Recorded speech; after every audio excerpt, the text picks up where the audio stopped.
Hello YouTube, this is Halo Mama again, and I apologize. This is the part 2 of the Tyrannosaurus Rex review, and it wouldn't really make it a two-part series, or, you know, two-part review. But my camera cut out, and I didn't want to have to redo the review, and I already had it in box. So if you want to see what the figure looks like in box, go check out the my last video. This is just going to be wrapping up the review, because I wanted to make sure I get the rest in there. I didn't like it just cutting off. But anyway, here's the second part of the review. So when we left off, we were talking about how this pose is pretty good. Because, you know, I don't really like pre-posed figures. That's why I like my, sorry about my messy room. That T-Rex over there, because it's rubber, you can do whatever you want with it. And this one, you know, is hard plastic. And it's actually pretty small. But, you know, the sculpting's good, it looks good, and it's definitely not supposed to be with the new Indominus Rex. They are making a second one, the Stomp and Strike, I think.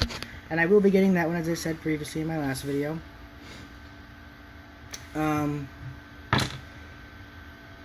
So yeah, when the figure comes in packaging, it comes separate with the tail is on the bottom.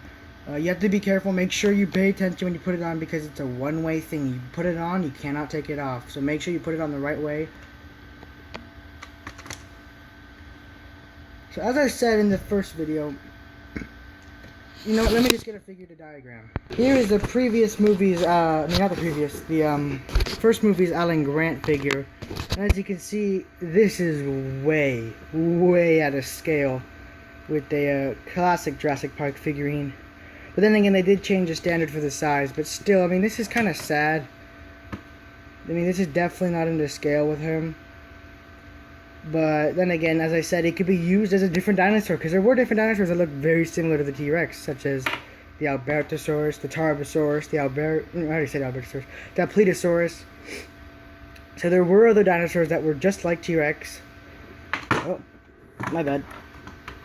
That you could use this as, or, you know, pose this as. I'm definitely not going to pose it as T-Rex. Maybe when I get the bigger one, then I'll have this as like a young one. But speaking of that, here she is compared to a dinosaur with a similar paint job. The young T-Rex from the first movie. As you can see, they are similar in size. This one's actually taller. The young T-Rex is taller than the adult. Well, that's because I have her in this kind of laying down pose. But it's still kind of sad today. We don't really get that big of a T-Rex. But it's a good Albertosaurus, as I keep saying. So that's a benefit. And then here's what's it called?